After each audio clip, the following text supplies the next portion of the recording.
What's going on, everyone? Welcome back to the channel. This is going to be our final review of our 2020 Subaru Outback. This is a vehicle we've had for about 4 months now. It has a little over 3,000 miles on it. I previously have done first impressions, first 1,000 miles, just some shorter, more initial reviews, but we've had it for enough time now that I thought I would get this up, so it may help some people with their purchase decision. To get started, this is a limited XT trim with popular package number 2 and standard package number 32. So get the MSRP up there, a little over $40,000. I believe we paid about $35,500 for it. I'd have to look that up, but between $35,000 and $36,000 you can get them for that if you shop around. And we shopped around between 10 dealerships in our area to get that price. So that being said, main reason we got the XT is I wanted the 2.4 liter turbo motor, which we have in our Subaru Ascent that my wife drives, and we absolutely love that motor. It's way over engineered. Okay, it can probably handle 400 or 500 horsepower. If you check out Donut Media, I believe that's what it's called, they did a kind of a general review of their motor because it's rumored to be going in the STI. So it's an excellent motor. Same thing with the transmission, even though it is a CVT, which I'm not a huge fan of. It feels strong. It's a beefier CVT than the 2.5 liter motor that comes with it, so you do get those two options. And in order to get the XT, you either have to get the Onyx Edition or Limited, or a step up from that. You can't get just a standard premium without the leather seats. They just don't offer that with the XT, so you're gonna pay a little more. So we'll talk about that as we go. First thing I want to talk about is the exterior. It's actually really grown on us, and I just noticed that the sun's coming out, so I'm probably gonna have to adjust some settings here. But the exterior has really grown on us. We really like how it has 8.7 inches of ground clearance, all-wheel drive. It's rugged. The paint's held up fairly well. Again, I know it's not that old, but Subaru was previously known to have really thin paint. We do have a few scratches, a few marks on it here because it does happen, but it's built to actually be used, and I won't say abused, but it's, I think, made for a little bit more outdoor lifestyle. Everything inside is basically rubber. There's rubber mats everywhere. There's huge side steps to get into that are all rubber just to protect everything. You have massive cladding on the bottom and the back, so you know, if you do scrape or hit something, it's actually going to just hit the plastic and not any of the paint. So I'm going to adjust some settings here. Alright guys, hopefully that helps. The sun decided to come out, and I shot this outside mainly because I think this is where this thing really shines, is the outdoors. So the exterior, again, all-wheel drive, 8.7 inches of ground clearance. This thing will probably go just about anywhere you need it to go. It's not a Jeep Wrangler. It's not going to do any hardcore off-roading, but snow, you know, if you're rough terrain, any type of just mild conditions, it will do fairly well. And trails, anything like that. It's not going to rock crawl or anything that fancy, but it does have their all-wheel drive system, which they put in all their vehicles, which I think is excellent. So the exterior, again, grown on us. The only negative that I found in it is that the sunroof just isn't that large. I consider that an exterior feature, but the sunroof is just not very big. There's not a lot of panoramic to it. We really like the roof rails and how they are built in, and the crossbars are also built in. So we do have a kayak that we like to haul from time to time. It's way easier to throw it up on here than it is the Ascent because those crossbars and roof rails are already built in. Then you don't have to worry about taking them on and off. So we really like that. And that's it for the exterior. It's a unique exterior also. There's not very many lifted all-wheel drive wagons out there. Actually, there's only a couple other ones that I know of. I know Volkswagen makes one, I think Volvo makes one, and Buick used to make one, but I don't think they make it anymore. So this is a very unique vehicle out there, and it's a very popular. It's one of Subaru's leading selling vehicles from month to month. So that being said, it is difficult to find at times. So make sure you're okay with the exterior. Most people are. Again, it's nice. As far as the drivability and the overall drivetrain, again, we bought this with the 2.4 liter turbo motor, 266 horsepower, 277 pound-feet of torque. I originally bought this motor because I thought this would actually be funner to drive than it is. It is not fun to drive. If you're looking for something that's going to be a little more sporty, like let's say you want a WRX, but you want it in a wagon, that's a little bit more ground clearance, this is not it. This thing handles worse than our Ascent. And I think that's mainly due to the tires. It has 225, 60, 18-inch tires on there. They're just not very wide. They're extremely narrow.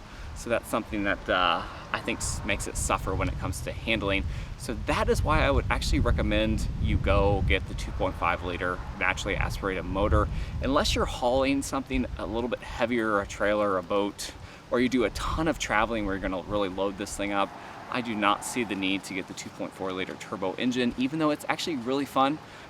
It will get up and go. It's probably one of the fastest wagons out there. It will haul, which is good and bad because it does not do very well when you're throwing it around corners, not compared to, I think our Ascent does a little bit better. It has a little more body roll because it sits up a little hard, a little bit taller, a little bit bigger of a vehicle.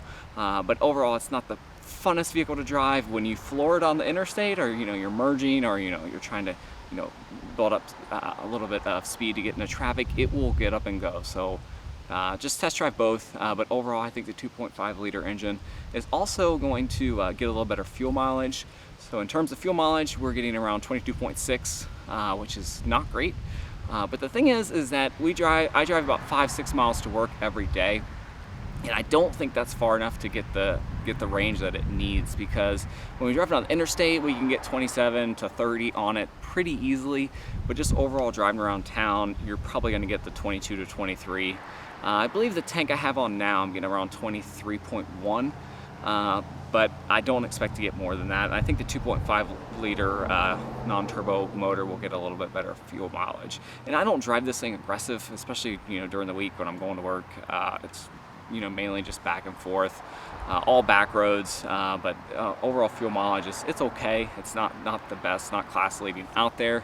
But if you compare it to some of the other vehicles in this price point, it's very similar to Chevy Blazer or Honda Passport or something like that.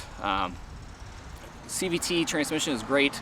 I know those are frowned upon, but it does its job if you're just putting around town, or even if you're just merging on the interstate or passing someone. It does a very good job. The only negative I find is that when you floor it, okay, let's say you floor it, you're merged on the interstate, you want to get to speed quickly. Once you let off the gas, that turbo is still spoiling, and it just hangs at those RPMs for a little bit, which is a little annoying and a little bit dangerous, especially if you're coming up on someone. But most people do not do that, and when you do, it's fairly rare.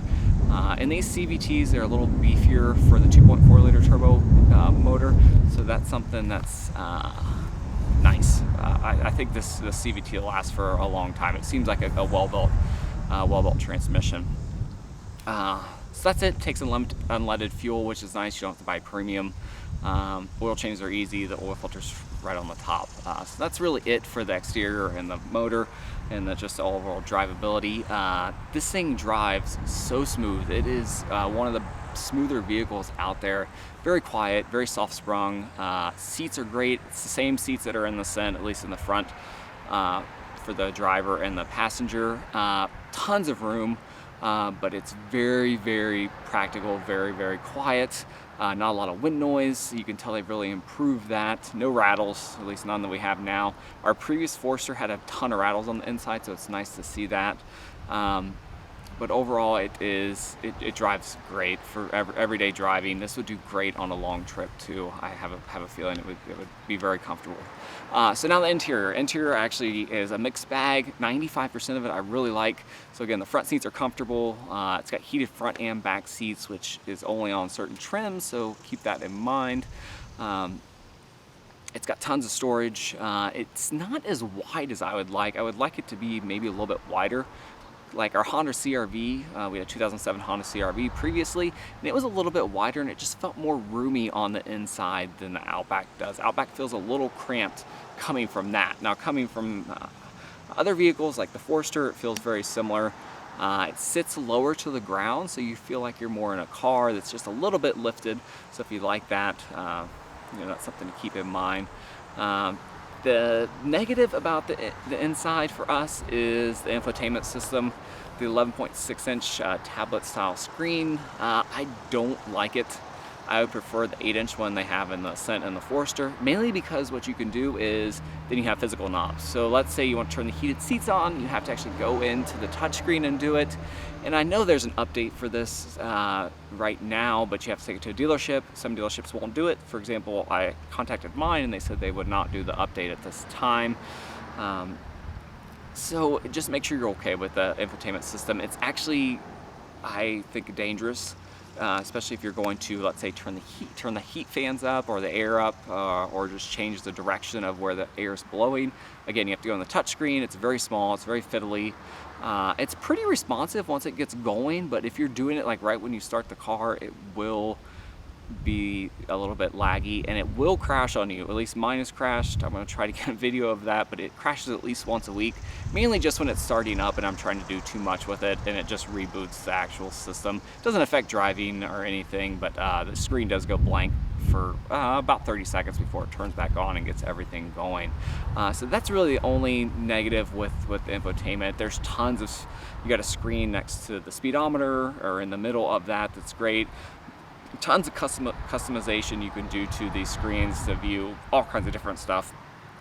Just make sure you're okay with the touchscreen and the auto start stop. I hate the auto start stop, but honestly, all manufacturers are going to that. It's in just about every vehicle. We looked at a Honda Passport, which had the same thing in it. So just make sure you're going to be okay with that. Again, this is something you have to go to the touchscreen to turn off, and it's one of the worst auto stops I've ever been in. It's just too jarring, and when a car turns back on, it literally shakes to death. And I'm not really sure how safe it is for a turbo engine to be started and stopped all the time. But I just turn it off, so you get used to it after a while. Just make sure, again, that's another thing you're okay with. Back to the interior, tons of cargo area. We really love how much cargo area is in the back. It's not as tall as, say, our Ascent is, but it's just about as long, so you do get a lot of length to it. We have no problem fitting a stroller, coolers. We have not traveled with this, but it would probably be an excellent vehicle to load up and travel with. Back seats are roomy, almost leading class when it comes to how much room you have back there. We have a smaller car seat, but we also have a bigger one. They both fit in it great. You have no room in the back seats. We also have vents in the back, which is nice. So that's something that previously wasn't on the Outback, but you do get it on this newer redesigned model. So that's really it. Overall, this is just a daily driver for us. Overall conclusion is, if you're just looking for something that's practical, all-wheel drive, safe, gets Gold Star Plus with the crash rating, so it's one of the safer vehicles out there. And you just want, I think Subarus are reliable, so if you want that reliability, and I've had really good luck with my dealership, if anything goes wrong, just contact them and they usually help me out and get it fixed fairly easily. So overall, 95% of this vehicle we really love. Again, it's so comfortable to drive. So if you're just looking for something comfortable to take you from point A to point B, and if maybe your point A to point B has some snow in it or some rough terrain, this will be able to handle that. And it's, again, really, I think, made for people that are more active, more outdoors, not worried about throwing stuff in their vehicle and it getting dirty. With that being said, the infotainment system is kind of a deal breaker for us, which is one reason why we probably won't keep this for the longevity of the vehicle, just because I hate turning the auto start stop off and the driver monitor system, which I don't use. I turn that off every single time and it just gets annoying after a while. Same thing with the climate controls. When my wife drives this, she doesn't even mess with it. She says it's too complicated, so she just leaves it on whatever I set it on. She literally drove to work and back for a whole entire week without turning the air on or even the heat or any of the HVAC stuff, because she didn't want to mess with the system. She just says it looks too complicated, so she just rolled with it. I don't think it's that complicated. You do get used to it, but play around with it, make sure you're okay with it. And a few recommendations for purchases: I would get it with the 2.5 liter engine. Again, I bought this for the 2.4 liter because I love the engine that's in the Ascent, which is the same one that's in this. But I just think it's too much. You can't take advantage of that power and torque that you get in it with these size tires, and just how it's overall set up with the suspension. I think if it was a little bit stiffer, a little bit wider tires, it may be a little different. But this isn't made for that. That's not what it's built for. So if you don't need that extra horsepower to haul something, or you're going to load this up with 5 people and load the whole back up and put a bunch of stuff on top, I don't think you need that engine. You can get by with the cheaper 2.5 liter naturally aspirated engine. And I would probably steer people to the premium trim of this, mainly because the benefits you get in it are so much more, and it's a way cheaper option than than getting an XT Limited or an Onyx Edition XT. So just keep that in mind when you're shopping around. Go test drive both and make your own decision, but that's just what I think. So that's it, guys. Sorry, it's a little impromptu. I wasn't planning on doing this today, but I was in an empty parking lot and I had my camera with me. I thought we'd go ahead and throw it up. So if you have any questions, comments, any other videos you'd like to see like this, feel free to leave them below. If you like this video, again, throw up a like so I get some type of push towards it. And that's it. That's probably gonna be my last video of this for a while, so anything other videos you want to see, leave the comments below. Thanks for watching and have a good rest of the week, and I'll see you guys next time.